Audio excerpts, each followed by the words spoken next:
আমার মুসলমান বন্ধুগণ, কথাগুলো দিল দিয়ে শুনুন কি বলতে চাই। দুনিয়ার জমিনে স্বামী স্ত্রীর সম্পর্ক যদি সুন্দর হয়ে যায়, আমি এখান থেকে যে কথাগুলো শুরু করতে চাই আপনাদেরকে আজকে একটা আমল বলে যাব। আমার আলোচনার শেষ পর্যায়ে একটা ছোট্ট আমল বলে যাব। এই আমল যদি আপনারা ঠিকমতো করেন, পৃথিবীতে কে আছে যে শিল্পপতি হতে চায় না? কে আছে টাকাওয়ালা হতে চায় না? কে আছে সমাজে ইজ্জতওয়ালা হতে চায় না? কে আছে সমাজে প্রভাব প্রতিপত্তি ওয়ালা হতে চায় না?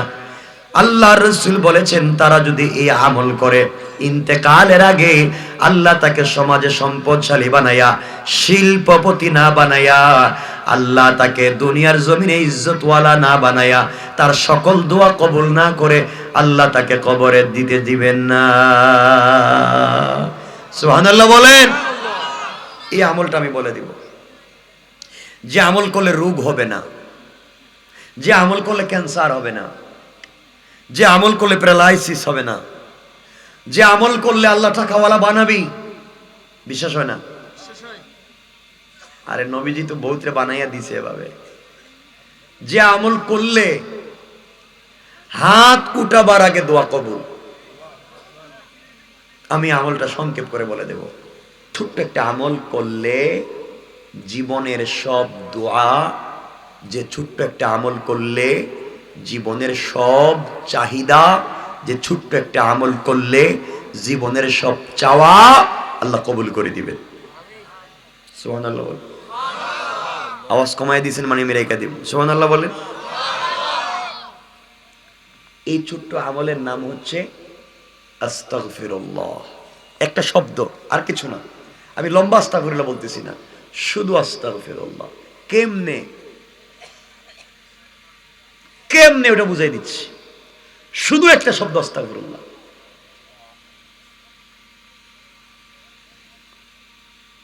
এই আস্তাগফিরুল্লাহ একটা শব্দে কি হতে পারে আপনারা জানেন না, বিদায়টারে কন্টিনিউ করতে পারেন না। শুনেন, আমি সংক্ষেপ করে বলে দিই। আমার মুসলমান বন্ধুগণ, এই দুনিয়ার জমিনে আল্লাহর একজন বুজুর্গ আলেম ছিলেন, যার নাম ইমামে আহমদ ইবনে হাম্বল রাহমাতুল্লাহি আলাইহি।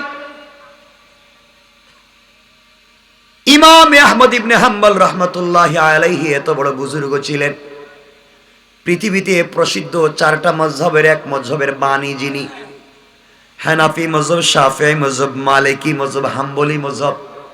এই হাম্বলি মাযহাবের বাণী যিনি, তার নাম ইমামে আহমদ ইবনে হাম্বল।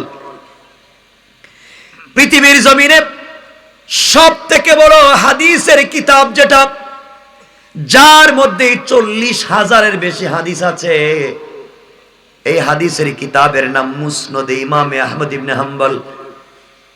এই মুসনদে ইমামে আহমদ ইবনে হাম্বল, ইমাম আহমদ ইবনে হাম্বলের লেখা।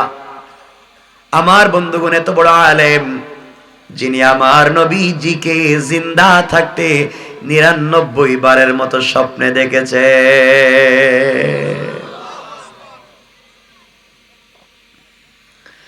ইমামে আহমদ ইবনে হাম্বল রাহমাতুল্লাহি আলাইহি একদিন হাদিস সংগ্রহের উদ্দেশ্যে, দ্বীনের দাওয়াতের উদ্দেশ্যে বাড়ি থেকে বের হলেন। ইমামে আহমদ ইবনে হাম্বল এত বড় জবরদস্ত আল্লাহর ওলি ছিলেন, যিনি একটা রাত্রে কোরআনের একটা আয়াত থেকে 300-র উপরে মাসলা বের করতে পারতেন। কোন সুবহানাল্লাহ।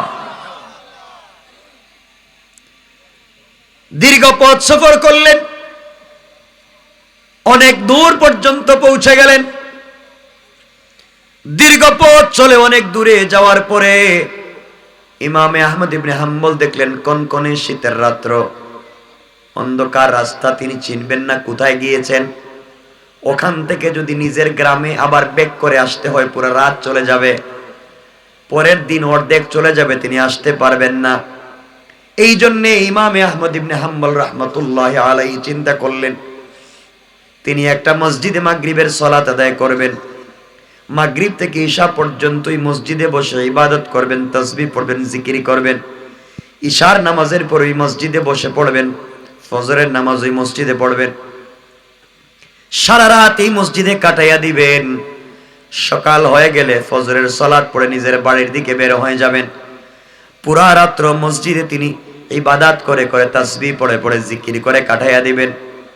এই জন্য একটা মসজিদের কাছে পৌঁছে গেলেন, যাওয়ার পরে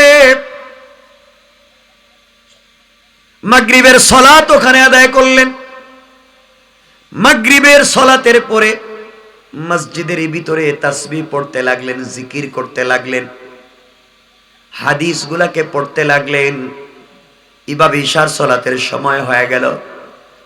ইশার নামাজ তিনি মসজিদে আদায় করলেন। ইশার নামাজ মসজিদে আদায় করে তিনি চিন্তা করলেন মসজিদের একটা কর্নারে বসে পড়ি, রাত্রটা মসজিদে ইবাদত করে কাটাইয়া দেই।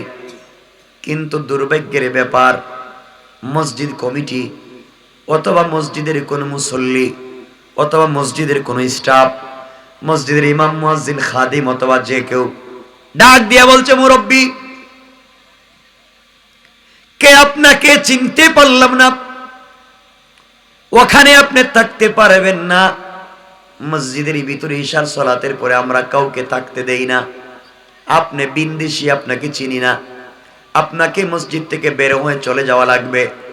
ইমামে আহমদ ইবনে হাম্বল বললেন, বাবারে আমি প্রতীক মুসাফির, আমার বাড়ি আশেপাশে নাই, অনেক দূরে আমার বাড়ি। আমি এসেছিলাম ওই এলাকায় একটা কাজে, গভীর রাত্র হয়ে গিয়েছে, যাওয়ার কোনো জায়গা নাই, আমি রাত্রটা মসজিদে কাটাইয়া দিতে চাই, সকাল হয়ে গেলে আমি মসজিদ থেকে চলে যাব। সবাই ডাক দিয়া বলল, কে আপনাকে চিনলাম না, আমাদের মসজিদে আপনি রাত্রে থাকতে পারবেন না। অনেক অনুনয় বিনয় করে বললেন, কেউ তার কথা যখন শুনলো না, এক পর্যায়ে তাকে মসজিদ থেকে বের করে দিল। বিশ্ববিখ্যাত বুজুর্গ আল্লাহর ওলি রসুলের পাককে ৯৯ বারের মতো স্বপ্নে দেখেছে, এত বড় একজন আলিমকে গর্তে মসজিদ থেকে বের করে দিয়েছে, তারাও চিনল না তিনি কে, নিজেও নিজের পরিচয় দিলেন না। অথচ আমাদের মতো হইলে কত ভাব ধরতাম, টিকিট দিতাম, কার্ড দিতাম, চিনেননি আমি কে। এই জন্য আমাদের দোয়া আজকে কবুল হয় না, আমাদের আকাবিরদের চরিত্র না, আমাদের চরিত্রে কোনো মিল নাই। এই জন্য আজকে আমাদের এই দুরাবস্থা। হযরত ইমামে আহমদ ইবনে হাম্বল কাদের মধ্যে বস্তা উঠালেন, আবার তিনি পথ চলতে শুরু করলেন। কনকনে শীতের রাত্র কোথায় যাবেন, শীতের কোনো কাপড় নাই, অন্ধকার রাত্র, রাস্তাও দেখা যায় না। দীর্ঘ পথ হাঁটতে লাগলেন। হাঁটতে হাঁটতে কিছু দূর যাওয়ার পরে তিনি দেখতে পেলেন বিশাল বড় একটা বাজার দেখা যায়, কিন্তু বাজারের সবগুলা দোকান বন্ধ।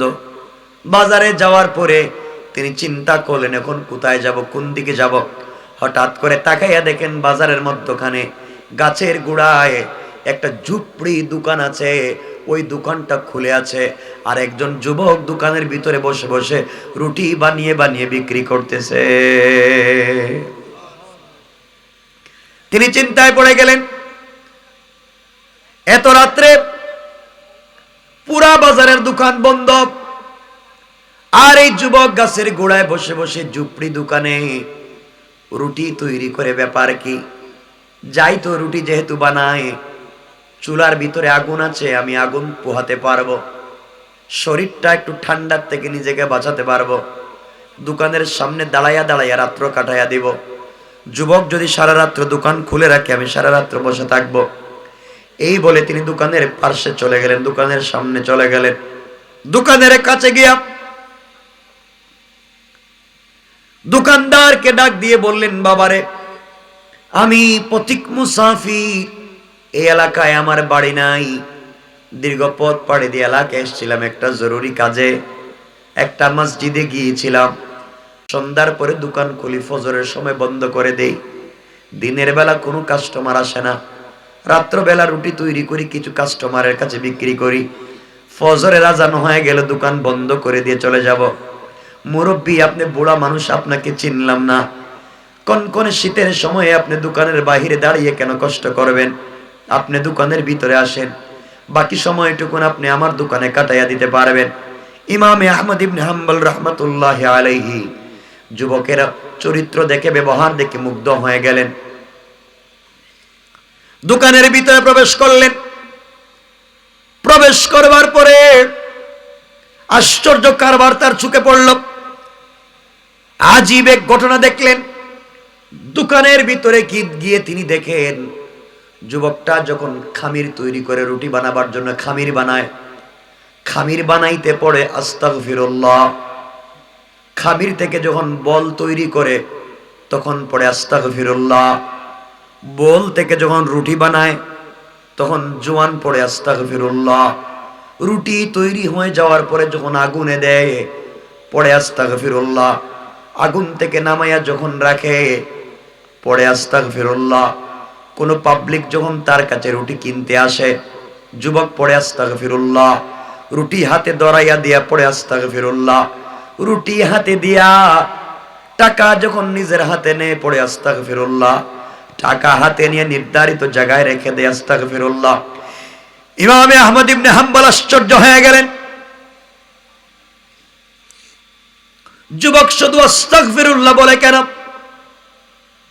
ডাক দিয়া তিনি বললেন, বাবা আমি তোমার কিছুই বুঝতে পারলাম না, তুমি কেন শুধু আস্তাগফিরুল্লাহ বলো আর কিছুই বলো না, ব্যাপার কি? যুবক বলতেছে, আঙ্কেল আপনি আমাকে চিনবেন না, আপনি বসে থাকেন, আমাকে আমার কাজ করতে দেন। এই আস্তাগফিরুল্লাহ পড়ে পড়ে আমি পৃথিবীতে যা পেয়েছি, আমার মন বলছে এই পৃথিবীতে আর কেউ তা পায় না। তিনি বললেন, যুবক কি পেয়েছ? এবার যুবক বলছে, আঙ্কেল এই আস্তাগফিরুল্লাহ বলে ইবাদত করি, জিকির করি, একদিন দুই দিন না 32টা বছর হয়ে গিয়েছে। এতদিন থেকে আমি আস্তাগফিরুল্লাহ পড়ি।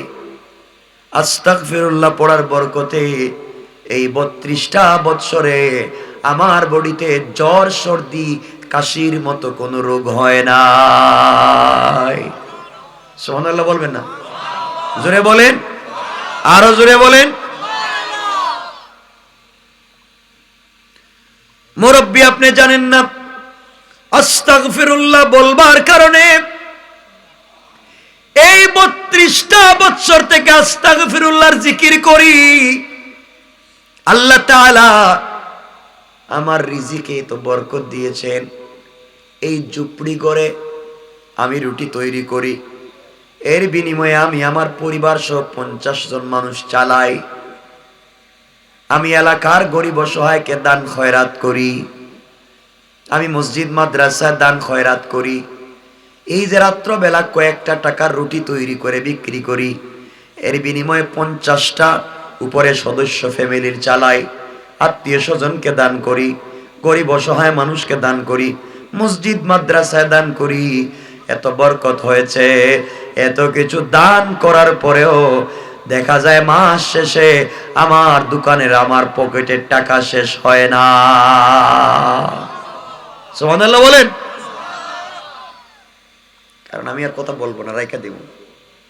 অনেক লম্বা আলোচনা করতে চাইছিলাম আর করেছি, মোটামুটি পুরা কাটায় 2 ঘন্টা হয়ে গেছে, কিন্তু আর কথা বলার স্পিরিট নষ্ট করে দিছে মাইক। আমার এখন গলায় বাতাস টানে, যেটা দিয়ে ওয়াজ জীবনে করতে পারবো না, এখন বাতাস টানে। আমার মুসলমান বন্ধুগণ কথাগুলো শুনেন। মুরব্বী বলছেন, বাবা বলো। জওয়ান বলছে, আঙ্কেল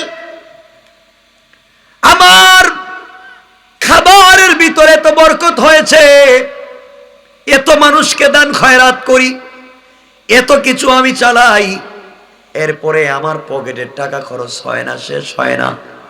আঙ্কেল আপনি জানেননি, আমি এই আস্তাগফিরুল্লাহ পড়বার কারণে আমার এই জিন্দেগিতে 30 বারের বেশি আমার নবীজিকে স্বপ্নে দেখেছি। আঙ্কেল শুধু তাই না, আস্তাগফিরুল্লাহ বলে আমি দোয়া যখন করি, আমি আমার জীবনে যত দোয়া করেছি, আমার জন্যে, আমার পরিবারের জন্যে, আমার এলাকার জন্যে, পৃথিবীর যে মানুষ যে কোনো আবদার নিয়ে আমি রুটিওয়ালার কাছে দোয়া চাইছে, আল্লাহ তাআলা আমাকে এত সম্পদ দিয়েছে, এত সুস্থ রেখেছে, এত ইজ্জত দিয়েছে, আমি রুটিওয়ালার কাছে পাবলিক যখন দোয়া চাওয়ার জন্য আসে, আমি হাত উঠাইয়া দোয়া করতে দেরি হয়, আমার আল্লাহ আমার দোয়াকে কবুল করতে দেরি হয় না। সুবহানাল্লাহ বলেন। ইমামে আহমদ ইবনে হাম্বল বললেন, যুবক কি বলো? জোয়ান বলছে, আঙ্কেল এই আস্তাগফিরুল্লাহর বরকতে আজ পর্যন্ত আল্লাহ আমাকে ফিরাইয়া দেয় নাই, শুধু আমার জন্যে না, যে মানুষ যে উদ্দেশ্যে দোয়া চাইছে সবার দোয়াকে আল্লাহ কবুল করছেন। ইমামে আহমদ ইবনে হাম্বল চিন্তা করলেন, ও দেখতেছি আমার চাইতে বড় বুজুর্গ, যার সব দোয়া কবুল হয়ে যায়, সে তো মুস্তাজাবুদ দাওয়া। তিনি দাঁড়িয়ে গেলেন, যুবকটাকে জড়াইয়া ধরলেন, কপালে চুম্বন করলেন, নিজের পরিচয় গোপন করে বললেন, বাবা এবার বলো না, তোমার জিন্দেগিতে সব দোয়া কি আল্লাহ কবুল করছে? কোন দোয়া কি আল্লাহ কবুল করে না এমন কি আছে? এবার যুবক কাঁদতেছে আর ডাক দিয়া বলছে, আঙ্কেল কে আপনাকে আমি চিনলাম না, নিশ্চয় নিশ্চয় আমার জিন্দেগির একটা দোয়াকে আল্লাহ ফিরাইয়া দেয় নাই, আমি আমার জন্য দোয়া করছি সব কবুল করছে, পরিবারের জন্য, আত্মীয় স্বজনের জন্য, এলাকাবাসীর জন্য আমি যত দোয়া করছি আমার আল্লাহ আমার সবগুলা দোয়াকে কবুল করছে, কিন্তু আঙ্কেল আমার একটা দোয়াকে আল্লাহ কবুল করে নাই। কি রে বাবা, সব দোয়া কবুল করছে, একটা কবুল করে নাই কি? এবার ইমামে আহমদ ইবনে হাম্বলকে যুবক ডাক দিয়া বলছে, আঙ্কেল পৃথিবীর মানুষের সব দোয়া আমি করলাম, কবুল করলো আল্লাহ, যে যে উদ্দেশ্যে চাইলো সবার দোয়া কবুল করলো, কিন্তু আমি একটা দোয়া কবুল হইতে দেখলাম না, আমার সব দোয়া কবুল হইছে, একটা দোয়া কবুল হয় না। ওটা হলো, আমি শুনছি আমাদের এই জমিনের ভিতরে, আল্লাহর এই সৃষ্টির ভিতরে, এই পৃথিবীতে একজন বিশ্ববিখ্যাত বুজুর্গ আলেম বেঁচে আছেন, যার নাম ইমামে আহমদ ইবনে হাম্বল। আমি 32টা বছর থেকে আল্লাহর কাছে দোয়া করি আর বলি, আল্লাহ আমার সব দোয়াকে তুমি কবুল করছো, আমার জীবনে ইমামে আহমদ ইবনে হাম্বলকে দেখাইয়া দাও, আমি তার কাছে যাব, তার সঙ্গে মুসাফা করব, তার কাছ থেকে আমি দোয়া নিব। কিন্তু মুরব্বী আপনি জানেননি, আমি এত দোয়া করি, সব দোয়া কবুল করে আল্লাহ, কিন্তু আমার এই দোয়াকে কবুল করে না। আমি ইমামে আহমদ ইবনে হাম্বলকে দেখতে চাই, এত বড় বুজুর্গ, আমি কেন তাকে দেখতে চাইব না? কিন্তু কেন জানি আমার আল্লাহ আমার দোয়াকে কবুল করে না। ইমামে আহমদ ইবনে হাম্বল আশ্চর্য হয়ে গেলেন, আহারে এই জন্যই কি আল্লাহ আমাকে এখানে আনছে? আমার চাইতে তো বড় বুজুর্গ দিকে রুটিওয়ালা হয়ে গেছে, আস্তাগফিরুল্লাহ পড়ে। এবার তিনি বললেন, যুবক রে, ও যুবক, তুমি দোয়া করেছো ইমামে আহমদ ইবনে হাম্বলকে দেখবে, আর আল্লাহ ইমামে আহমদ ইবনে হাম্বলকে নিজের বাড়ি থেকে বের করে দীর্ঘ পথ রাস্তায় সফর করাইয়া একটা মসজিদে মাগরিবের নামাজ পড়াইয়া, ওই মসজিদে ইশার নামাজ পড়াইয়া ইমামে আহমদ ইবনে হাম্বল সিদ্ধান্ত নিয়েছিল ফজর পর্যন্ত থাকবে, কিন্তু আল্লাহ তাকে মসজিদ থেকে বাইর করাইয়া দিয়া, ঠান্ডার ভিতরে সফর করাইয়া, অন্ধকার রাত্রে তোমার দোকানের ভিতরে আইনা, তোমার দোকানের ভিতরে দাঁড় করাইয়া, তোমার সামনে খাড়া করাইয়া, দাঁড় করাইয়া আমি ইমামে আহমদ ইবনে হাম্বলকে বলতেছে, তুমি রুটিওয়ালার কাছ থেকে যেন দোয়া নিয়ে যাই। আল্লাহু আকবার, জোরে বলুন আল্লাহু আকবার। ও যুবক, তুমি যারে খুঁজতেছো, আমি তো সেই ইমামে আহমদ ইবনে হাম্বল। আল্লাহ তোমাকে সফর করায় নাই, আমাকে সফর করাই আনছে। আমি বুঝতে পেরেছি বাবা, তুমিও আমার জন্য দোয়া করো, আস্তাগফিরুল্লাহ পড়ে জীবনে যা পাইছো। আমার নবীজি বলতে লাগলেন, কেউ যদি আমি রসুলের নিজ হাতে হাউজে কাউসার পান করতে চায়, আমার গুড়ার পিছনে পিছনে জান্নাতুল ফিরদাউসে যেতে চায়, কেউ যদি মরার সাথে সাথে জান্নাতের সঙ্গে কবরের সম্পর্ক চায়, সে যেন আস্তাগফিরুল্লাহ পড়তে থাকে। সুবহানাল্লাহ বলেন। এরপরে অনেক লম্বা কথা, অনেক লম্বা, সেটা আর লম্বা করব না। এরপরে কেমনে ইমামে আহমদ ইবনে হাম্বল যুবকটার সঙ্গে কি আচরণ করলেন, যুবক পরিচয়ের পরে কি করলো, ওগুলা সব বাতিল রাইখা দিলাম। শুধু বললাম প্রথমে সামাজিক অবক্ষয়, এরপরে বলছি বেঁচে থাকার পথ পদ্ধতি, এরপরে বলছি এই বেঁচে থাকবার পদ্ধতির সুষ্ঠু উদাহরণ হচ্ছে স্বামী স্ত্রী ভালো সম্পর্ক, এরপরে বলছি দোয়া কবুল করাইয়া আল্লাহর ওলি হতে হলে আস্তাগফিরুল্লাহ। এই চার কথা বলে আলোচনা শেষ করে দিলাম। আর লম্বা করবো না, 12:30 হয়ে গেছে, 2 ঘন্টার উপরে। কিন্তু আমার জন্য দোয়া চাই, আপনাদের জন্য দিল থেকে দোয়া থাকলো। আল্লাহ যেন আমাদের সবাইকে কবুল করেন। সকলে পড়েন আমিন। কি কিছু বলবেন? মোনাজাত করে দিন। না না না না।